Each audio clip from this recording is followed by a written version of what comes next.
Jacques Bonnet, merci de nous accorder un moment sur Cavadeos. On vous retrouve dans vos écuries de Varennes-sur-Seine où se déroule un stage sur 3 jours. Pourquoi ce stage avec 3 intervenants? En ce qui concerne le saut de l'obstacle, je m'aperçois quand même que je donne pas mal de stages.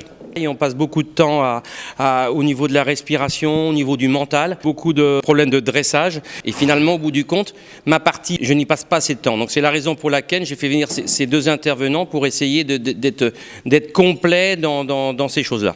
Pour le saut d'obstacle, la répétition de choses simples, parfaitement exécutées, de la rectitude, d'avoir de l'amplitude et d'avoir de l'équilibre. Des cavaletti, des lignes d'obstacle, de la courbe, des distances serrées, des distances un petit peu longues. Le concours hippique aujourd'hui, c'est quand même une reprise de dressage avec des obstacles. Non, c'est pas une question d'auteur. Les fondamentaux sont les mêmes. Par contre, ce que je veux dire, il n'y a pas un cheval qui se ressemble, il n'y a pas un cavalier qui se ressemble, il n'y a pas un cheval qui a la même foulée de galop. Ce qui est important, c'est d'essayer d'uniformiser au mieux possible pour que les cavaliers puissent utiliser leurs chevaux le mieux possible.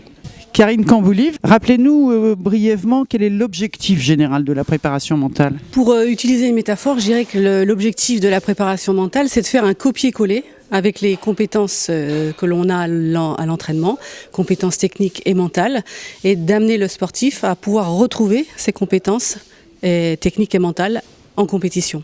Alors les 4 piliers principaux de la préparation mentale et du mental du sportif en général et du cavalier en particulier, ça va être la motivation, la confiance, la concentration et la combativité. On va agir sur d'autres leviers tout aussi importants que la gestion des émotions. Oui, le pilier principal est la concentration qui permet justement, en focalisant l'attention sur la tâche, de diminuer les parasites que l'on peut avoir en compétition. On fait du sur-mesure avec la préparation mentale parce que là, on a affaire à de l'humain et les gens sont tout à fait différents dans leur perception de la compétition, dans leur vécu, dans leur expérience. Et bien sûr, on va s'adapter aux besoins de la personne. Donc les 5 fondamentaux de la préparation mentale, on va utiliser des outils comme la respiration. C'est le premier qu'on va enseigner, contrôler sa respiration. Le deuxième étant la détermination d'objectifs. Puis la visualisation, cette faculté qu'on a d'imaginer la compétition. La gestion du dialogue interne, la façon dont on se parle, et pour terminer, le feedback, la gestion de l'information après la performance. Alors la préparation mentale n'est qu'un des paramètres de la performance. Quels sont les autres ? L'autre, bien sûr, qui est important, c'est bien sûr la technique du cavalier, son physique et toute la stratégie organisationnelle, c'est comment la personne va se gérer en situation de compétition sur le terrain, par exemple, comment gérer son temps, comment gérer les temps morts. Donc ça, ce sont aussi des paramètres importants. On n'est pas obligé d'aller tout de suite voir le préparateur mental. Déjà, le livre peut être une bonne source d'information. Jean-Jacques Boisson, nous avons retenu quelques-unes des phrases que vous avez formulées ce matin à l'intention des stagiaires. Jamais la reine intérieure, alors pourquoi ? Pourquoi jamais la reine intérieure ? Parce que souvent il contrarie l'avancée de l'épaule. Ça se termine souvent avec un jeune cavalier en effet direct et place le cheval sous lui du devant de cette épaule. Le cavalier doit tourner son cheval, les 2 épaules de son cheval, avec ses 2 mains. Et quand le cheval risque de tomber dans un équilibre, un déséquilibre latéral, il corrige le déséquilibre d'abord avec sa main et non pas avec sa jambe. Alors au moment où vous avez entendu la remarque, c'était jamais avec cette reine-là et surtout à ce moment-là. Passer la commande et attendre la livraison. Oui, je rends hommage à un de mes instructeurs, c'était Daniel Le Chevalier. Il me disait, quand tu demandes ton départ au galop, tu passes la commande, mais tu attends la livraison. Effectivement, le départ au galop, il y a les 3 temps, plus le temps de suspension. Et souvent, le cavalier anticipe du haut du corps, il part devant son cheval.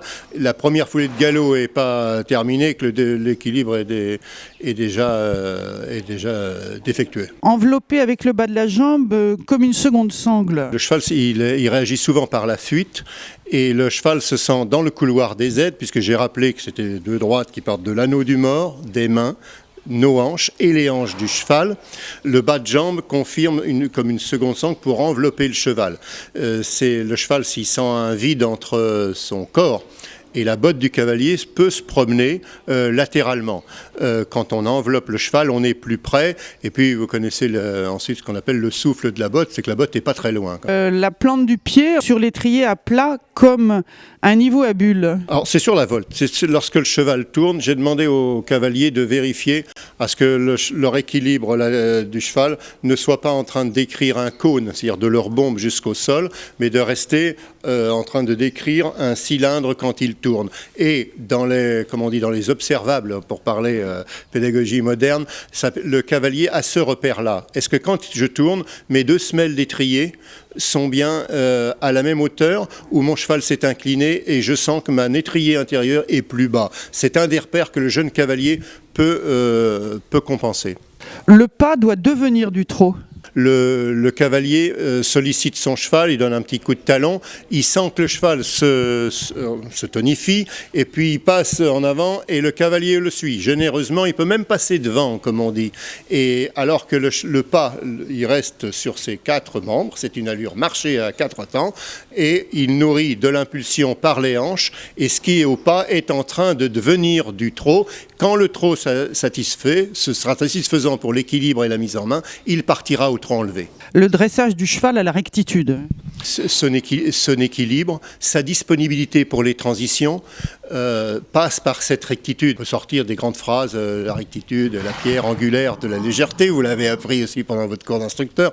Le cheval sur ses quatre membres qui est au milieu du couloir des aides et qui se surveille pour ne pas aller s'appuyer sur les aides latérales du cavalier, cette recherche d'équilibre va faire naître un soutien, va faire naître une locomotion où le cheval va de la croupe via le garrot direction la nuque, va se tendre par le haut, et c'est très riche dans l'équilibre et la locomotion. Et puis ça amène une élasticité qui n'est pas négligeable. La plupart du temps, on peut observer des jeunes cavaliers faire eux-mêmes les transitions et ils en sont satisfaits. En gros, il tire dessus et puis il remet son cheval au trot. Mais le cheval a fait 0 transition. Quand il demande la transition galop-trot, il prévient son cheval, il descend de jambes, le cavalier se redresse, il ferme les doigts un des temps du galop, mais il doit le laisser passer pour redonner une liberté au corps du cheval à faire si vous me permettez de mimer, le tacatom, hop, et il ressaute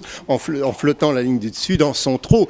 Le dressage fait par le cavalier qui consisterait à je me laisse faire, je me laisse mettre d'un côté, il me remet au trot, il me remet au galop, le cheval a fait réaliser 0 transition. Être généreux avec ses bras dans la marche. Les jeunes cavaliers sont souvent très pressés d'avoir une silhouette qui se rapproche de ce que serait avec la mise en main. Et le cheval, pendant la détente, ne se sert même pas de son balancier.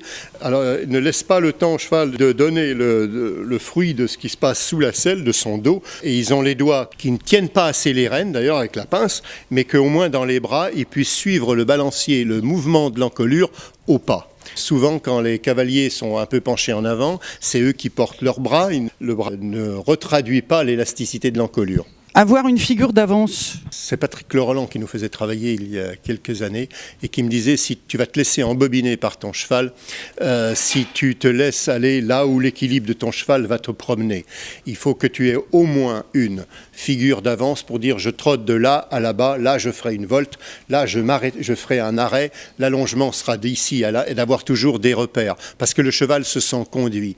Si on se laisse aller à l'intuition, à l'inspiration et à l'équilibre du cheval, là comme il est, dans telle attitude où il est là, on a l'impression toujours qu'il va drôlement bien finalement, sauf qu'il ne peut pas enchaîner rien du tout parce qu'il ne passe jamais au bon endroit.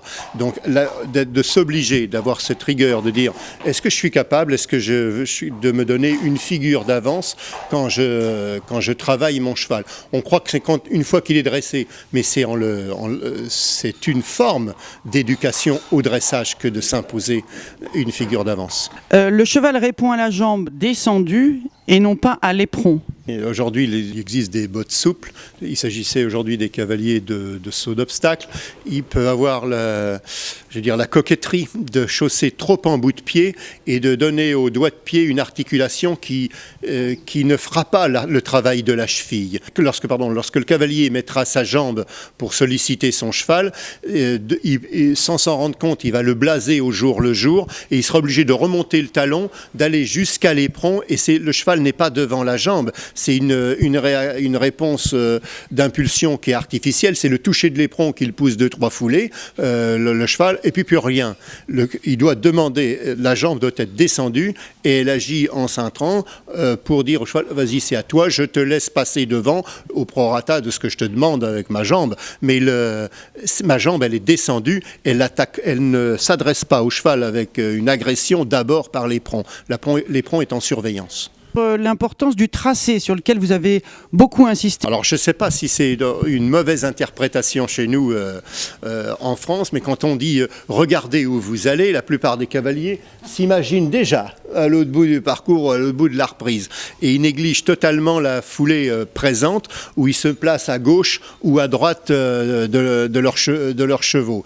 Le tracé sur la volte, par exemple, ou des serpentines, c'est la foulée présente. Est-ce que je passe exactement au bon endroit? Est-ce que je suis concentré ou je laisse mon cheval tourner? Est-ce que c'est pendant les temps de suspension que j'écoute l'équilibre de mon cheval pour lui demander de tourner avec les épaules? Les premières voltes qu'on a pu voir ce matin, le cavalier a la tête tournée, le cheval il regarde, le cheval il emmène ses épaules, il dérape dans ses épaules à l'extérieur des voltes. Il a fallu recommencer pendant 3-4 fois pour leur dire mais tu as le droit de rester sur ton cheval pour finir ta volte. C'est comme on trace un trait quand on est petit, puis on écrit sur le trait pour placer. Ensuite, vous écrirez naturellement droit. Une fois que le cavalier passera par cette école, par cette rigueur, quelle instruction quand il débute, bien sûr que dans quelques mois, quelques années, évidemment, il saura faire une volte et pourra détacher son regard sans que ça incline, sans qu'il soit confronté au déséquilibre et à la perte de son cheval. Il le sentira tout de suite. Concentrez-vous, c'est de la rigueur, c'est de la répétition, c'est vrai, mais vous allez savourer ensuite, vous pourrez détacher votre regard, voir un autre obstacle, voir l'autre figure, et dessous, vous ne perdrez pas votre cheval. Si vous l'avez éduqué, si vous vous êtes éduqué comme ça, si vous le faites jamais, vous ne serez jamais au bon endroit de votre cheval, qui ne sera pas au bon endroit dans le tracé, qui ne sera pas au bon endroit sur la piste, que ce soit devant un obstacle ou dans une figure de dressage. Jean-Jacques Boisson, merci vraiment infiniment pour tous ces précieux conseils. J'espère que les cavaliers sauront en faire le meilleur usage. Merci encore. Je vous remercie.